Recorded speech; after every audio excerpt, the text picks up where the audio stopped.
Hello friends, ഇന്ന് നമുക്ക് ഞങ്ങളുടെ ബ്രേക്ക്ഫാസ്റ്റ് ഒന്ന് നോക്കാം. ഒരു മുട്ടക്കറി അപ്പമാണ് ഇന്ന് ഞാൻ ഉണ്ടാക്കുന്നത്. അത് നമുക്കൊരു 10 മിനിറ്റിലേ ഉണ്ടാക്കാൻ പറ്റുന്ന വളരെ സിമ്പിളായിട്ടുള്ള ഒരു മുട്ടക്കറി. അപ്പോൾ ഒന്ന് വീഡിയോയിലൂടെ പോയി നോക്കാം. അപ്പോൾ ഇതിനു വേണ്ടി ഞാൻ എടുത്തിട്ടുള്ളത് കുറച്ച് ഒരു 2 സവാള അരിഞ്ഞത്, പച്ചമുളക്, പിന്നെ ഇഞ്ചി വെളുത്തുള്ളി എടുത്തിട്ടുണ്ട്, പിന്നെ മല്ലിപ്പൊടി 2 ടീസ്പൂൺ, മഞ്ഞൾപ്പൊടി 1 ടീസ്പൂൺ, മുളക് പൊടി 2 ടീസ്പൂൺ. പിന്നീട് ഞാൻ ഒരു പാൻ അടുപ്പത്ത് വെച്ചിട്ട് നമ്മളിപ്പോൾ 2 സവാളയും ഞാൻ എടുക്കുന്നുള്ളു. 2 സവാള ഒന്ന് ചെറുതായിട്ട് അരിഞ്ഞെടുത്തു, പച്ചമുളക് 2 എടുത്തിട്ടുണ്ട്, പിന്നെ ഒരു കുറച്ച് ഇഞ്ചി വെളുത്തുള്ളി ചതച്ചെടുത്തിട്ടുണ്ട്. ഇത്രയും സാധനങ്ങൾ നമ്മൾ നന്നായിട്ടൊന്ന് വറുത്തെടുക്കുവാണ്. അതൊന്ന് ഒരുവിധം ഒന്ന് വഴന്ന് വന്ന പുറകെ ഞാൻ ഒരു തക്കാളി കൂടി ഇട്ട് കൊടുത്തു, വഴറ്റി. അതിന് ശേഷം നമ്മൾ മല്ലിപ്പൊടി 2 ടീസ്പൂൺ ഉണ്ട്, ഇത് മല്ലിപ്പൊടി ഇട്ടൊന്ന് വഴറ്റി. അതിന് ശേഷം മഞ്ഞൾപ്പൊടി 1 ടീസ്പൂൺ ഇട്ടു, പിന്നെ മുളക് പൊടി 2 ടീസ്പൂൺ. ഇത്രയും സാധനങ്ങൾ ഇട്ടിട്ട് നന്നായിട്ടൊന്ന് വഴറ്റിയെടുക്കണം ഒരു 2-3 മിനിറ്റ്. അതിനുശേഷം ഇതിൽ ആവശ്യത്തിനുള്ള എണ്ണ കുറവാണെങ്കിൽ കുറച്ചുകൂടെ എണ്ണ ഒന്ന് ഒഴിച്ച് കൊടുക്കാവുന്നതാണ്.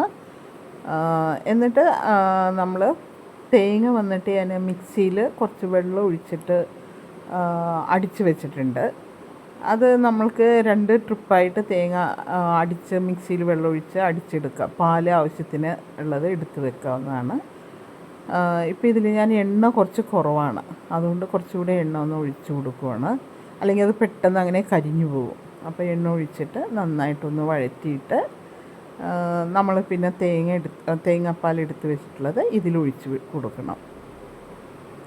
പിന്നെ അതേസമയം തന്നെ ഞാൻ മറ്റേ അടുപ്പത്ത് നമ്മൾ അപ്പത്തിനുള്ള പൊടി, അപ്പം ഞാൻ ഇട്ടിട്ടുണ്ട്, ഒരു ഇതായിട്ട് അപ്പം ചുട്ട് കാസറോളിലോട്ട് മാറ്റി വെക്കുന്നുണ്ട്.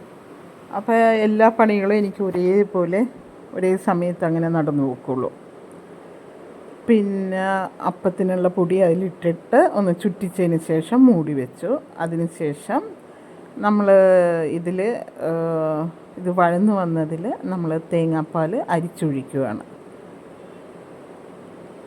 ആവശ്യത്തിനുള്ള ഗ്രേവി കിട്ടുന്ന മാതിരി നമുക്ക് തേങ്ങാപ്പാൽ ഒഴിക്കാവുന്നതാണ്.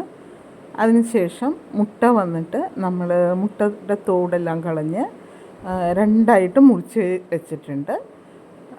ഈ തേങ്ങാപ്പാൽ ഒഴിച്ചതിന് ശേഷം ഗ്രേവി ഒന്ന് തിളച്ച് കുറുകി വന്നതിന് ശേഷം ആവശ്യത്തിനുള്ള ഉപ്പ് കൂടി ഇട്ടിട്ട് നമ്മൾ ഈ മുട്ട മുറിച്ച് വെച്ചിട്ടുള്ളത് ഇതിലോരോന്നായിട്ട് ഇട്ട് കൊടുത്ത് ഒന്നും കൂടെ ഒന്ന് തിളച്ച് വറ്റി വരുന്നതിന് വേണ്ടി വിടുക. ലാസ്റ്റ് വേണമെങ്കിൽ നിങ്ങൾക്ക്, അത് ഓപ്ഷനിലാണ്, വേണമെങ്കിൽ ഒരു തണ്ട് മല്ലിയില ഇട്ട് കൊടുക്കാവുന്നതാണ്. സാധാരണ ഞാൻ മല്ലിയില ഇവിടെ ഇടാറുണ്ട്. നിങ്ങൾക്കത് ടേസ്റ്റ് ഇഷ്ടപ്പെടുന്നുണ്ടെങ്കിൽ മല്ലിയില ഇടാം. ഇപ്പോൾ എനിക്ക് കുട്ടികൾ 2 പേരും, അതായത് ഞാൻ മുട്ട ഓരോന്നായിട്ട് ഇടുവാണ്. കുട്ടികൾ 2 പേരും വെക്കേഷൻ ആയതുകൊണ്ട് ഇവിടെ വീട്ടിലുണ്ട്. അതുകൊണ്ട് പൊതുവേ എനിക്ക് ജോലി തിരക്ക് അധികമാണിപ്പോൾ. അതുകൊണ്ടിട്ടാണ് ഞാൻ ഇപ്പോൾ വീഡിയോ എടുത്തിടണം എന്ന് വിചാരിച്ചിട്ട് ഒരാഴ്ചയിലേറെയായി. ജോലി തിരക്കുകളുടെ ഇടയിൽ വീഡിയോ പിടിക്കാനും അത് എഡിറ്റിങ് ചെയ്യാനുള്ള ഒരു സമയവും കിട്ടുന്നില്ല. അപ്പോൾ കുറേ ദിവസത്തിന് ശേഷമാണ് ഇപ്പോൾ ഞാൻ വീഡിയോ പിടിക്കുന്നത്. അപ്പോൾ ഇന്നത്തെ ഞങ്ങളുടെ ബ്രേക്ക്ഫാസ്റ്റ് ഇതാണ്. ഹലോ, അപ്പോൾ നമ്മളുടെ മുട്ടക്കറി അപ്പോൾ റെഡി ആയിട്ടുണ്ട്. ഞാൻ കഴിച്ച് നോക്കിയിട്ട് പറയാം. Okay, bye bye.